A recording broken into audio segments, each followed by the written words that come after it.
बिस्मिल्लाहिर्रहमानिर्रहीम। मेरा नाम डॉक्टर फैसल है। आज की वीडियो में हम लोग बात करेंगे ऐसे लोगों के बारे में जिनको घुटनों का मसला तो है, लेकिन साथ में उनको इस तरह का इशू है कि जब वो बेड पे लेटते हैं तो उनका घुटना इस तरह से रहता है, यानी उनका घुटना मुकम्मल तौर पे बेड के साथ नहीं लगता। इसकी क्या वजह होती है कि घुटना क्यों इस तरह से अकड़ जाता है, और आपको ये भी पता होना चाहिए कि यही घुटने का अकड़ाव होता है। जब आप इसे ठीक नहीं करते तो आप जब सुबह सो के उठते हैं तो आपके घुटने इस तरह से सूजे हुए भी आपको मिल सकते हैं। घुटनों के बैक साइड के ऊपर इस तरह से गिल्टियाँ भी मिल सकती हैं। उसकी वजह ये होती है कि जब आप अपने घुटने को ज़्यादा देर इस पोजीशन में रखते हैं तो आपके जो घुटने के बीच का पानी होता है वो खिसक के, यानी कि पीछे की तरफ मूव करके इस तरह से सिस्ट बना सकता है, एक सोजिश बना सकता है, जो कि हमें बैक साइड के ऊपर फिर इस तरह से नज़र आती है। और इसकी वजह होती है हमारे घुटने को इस तरह से इस पोजीशन के अंदर रखना। ऐसे अगर आप रखते हैं, अपने घुटने को सही से नीचे नहीं लगाते, इस पोजीशन में रखते हैं, तो एक गैप बनता है, यहाँ पे खला बनता है, जो कि घुटने के बीच का जो पानी होता है उसको पीछे की तरफ स्लिप कर सकता है। अच्छा, लोग ना इसको कंफ्यूज करते हैं। मैं वर्डिंग यूज़ करता हूँ बड़ी सिंपल, बहुत ज़्यादा। अब ये जो मैं कह रहा हूँ ना, घुटने के बीच में पानी, घुटने के बीच में पानी नहीं होता, घुटने के बीच में साइनोवियल फ्लूइड होता है। लेकिन ये मैं आप लोगों को समझाने के लिए बोलता हूँ। मैंने कुछ पहले वीडियोस बनाई थी, उसमें लोगों ने कमेंट किया होता, कुछ लोगों ने, कि घुटने में तो पानी होता नहीं है, घुटने में तो ग्रीस होती है, घुटने में कार्टिलेज होता है या मेनिस्कस होता है। मैं मुश्किल टर्म्स इसलिए इस्तेमाल नहीं करता ताकि हर बंदे को अच्छे से समझ आना चाहिए। सो एक हम आइडिया ले सकते हैं कि अगर जोड़ों के बीच में पानी है, आप इस पोजीशन में अपने घुटने को रखेंगे तो उसके अंदर खला क्रिएट होगा। खला नीचे की तरफ ज़्यादा क्रिएट हो जाएगा, ऊपर बहुत ज़्यादा बंद हो जाएंगे, घुटने जुड़ जाएंगे, जिसकी वजह से जो बीच का पानी, जिसे हम साइनोवियल फ्लूइड कहते हैं, ये स्लिप होकर पीछे की तरफ आ सकता है। इसकी वजह से एक गिल्टी बनती है। असल में इसे कहते हैं बैकर सिस्ट। अगर मैं बैकर सिस्ट कहूँगा किसी को भी समझ नहीं आएगी कि मैं क्या कह रहा हूँ, लेकिन गिल्टी कहूँगा तो सबको समझ आएगी। सो इसलिए मैं सबको समझाने के लिए ये वर्डिंग यूज़ करता हूँ। सो इस तरह से हमें बैक साइड के ऊपर ऐसे सोजिश नज़र आती है, गिल्टी से बनी हुई नज़र आती है, और आगे की तरफ भी इन्फ्लेमेशन हो सकती है। जड़ कहाँ से आ रही है कि हम अपने घुटने को जब इस तरह से रखते हैं, एक घुटने को अगर आप मूव ही नहीं करेंगे तो उसमें खून का बहाव कैसे होगा? तो खून तो वहीं पे एक जगह के ऊपर ही रुकना शुरू हो जाएगा, बैक साइड के ऊपर इस तरह की गिल्टियां बनना शुरू हो जाएंगी। सब यहाँ पे सवाल ये आता है कि ऐसा क्या हो जाता है, हम अपने घुटने को इस तरह से रखना शुरू कर देते हैं। उसकी वजह ये होती है कि जब हमारे घुटनों के बीच की कार्टिलेज खराब होना शुरू हो जाए, घुटनों में से टक टक की आवाज़ें आना शुरू हो जाएं, इस तरह से हमारा घुटनों का जब हम एक्सरे करवाते हैं तो घुटने आपस में जुड़े हुए नज़र आते हैं हमें। तो हम जब भी लेटते हैं तो फिर कोशिश करते हैं कि जब हम अपना घुटना थोड़ा सा मोड़ के रखते हैं ना, तो हमारे घुटने में दर्द कम होती है। लेकिन जब हम अपना घुटने को मुकम्मल सीधा करते हैं तो हमें दर्द नहीं होती, बल्कि हमारे घुटने के ऊपर एक अजीब सा खिंचाव, और ऐसे फील होता है जैसे नीचे की सारी नाड़ें और नीचे के सारे जो मसल्स हैं वो खिंच गए हैं, नसें जो सारी की सारी खिंच गई हैं। तो जब हम अपने घुटने पर इस तरह फोल्ड करके रखते हैं तो हमारे घुटने के ऊपर सुकून रहता है, हमें प्रेशर नहीं फील होता। मैं आगे जाके आपको इसका हल बताता हूँ, सोल्यूशन बताता हूँ कि हमने किस तरह से करना है। सो एक तो रीज़न हो गया हमारी कार्टिलेज का डैमेज। दूसरा, क्योंकि कार्टिलेज जब डैमेज हो जाती है ना, जब कार्टिलेज बीच से ग्रीस जब डैमेज होती है, कार्टिलेज को हम ग्रीस कहते हैं, तो जब ये डैमेज हो जाती है, जब हम अपने घुटने को हिलाते हैं, मूवमेंट करते हैं, तो हड्डियाँ आपस में रगड़ती हैं और ऐसी हड्डियाँ हो जाती हैं। होनी ऐसी चाहिए थी, लेकिन इस तरह की हो जाती हैं, यानी नोकदार पॉइंट्स बन जाते हैं। इन नोकदार पॉइंट्स को मेडिकल में ऑस्टियोफाइट्स कहते हैं। जब ये ऑस्टियोफाइट जितने ज़्यादा होते हैं, हमारे घुटने और ज़्यादा ख़राब होते हैं, क्योंकि जब भी हमारे घुटने ने मूव करना है, जिस तरह से आपको इस वीडियो के अंदर नज़र आ रहा है, हमारी हड्डियाँ आपस में मूव करती हैं, तो बीच की जो रबड़ है उसी के ऊपर तो इन्होंने स्लाइड करना होता है। जब ये रबड़, कार्टिलेज या ग्रीस ख़राब होती है, जब आपकी ऊपर वाली हड्डी नीचे वाली हड्डी आपस में मूवमेंट करती है, तो जब बीच में ग्रीस ही नहीं है तो इसमें से टक टक की आवाज़ें आना शुरू हो जाती हैं। और जो टक टक की आवाज़ें होती हैं, ये जो नोकदार पॉइंट आपको नज़र आ रहे हैं, इनकी रगड़ की वजह से आपको टक टक के पॉइंट्स, टक टक की जो आवाज़ें होती हैं वो फील होती हैं, क्योंकि आपकी हड्डियाँ के अंदर नोकदार पॉइंट्स बने हुए होते हैं। इसके अलावा जो आखिरी एक वजह होती है जिसकी वजह से हम अपने घुटनों को इस पोजीशन के अंदर रखते हैं, घुटनों में सोजिश होती है, दर्दें होती हैं, वो होती हैं कि हमारी हड्डियाँ भुरभुरी हो जाएं। नॉर्मली हड्डी जो है ना इस तरह की होनी चाहिए थी, या ऐसी थोड़ी सी हो जाती है कि बीच में पोर्स होते हैं कि जिसके अंदर कैल्शियम वगैरह डिपॉजिट होती है, कैल्शियम जाती है। लेकिन जैसे जैसे उम्र ज़्यादा होती जाए, हड्डियों का भुरभुरापन ज़्यादा हो जाता है।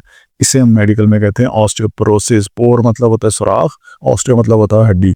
मतलब कि आपकी हड्डियों के अंदर अगर सुराख ज़्यादा हो जाए, ऑस्टियोपोरोसिस हो जाए, हड्डियों का भुरभुरापन हो जाए, तो भी हमारी हड्डियां कमज़ोर हो जाती हैं, जिसकी वजह से जब हम लेटते हैं तो अपने घुटने को सीधा करते हुए कंफर्टेबल फील नहीं करते।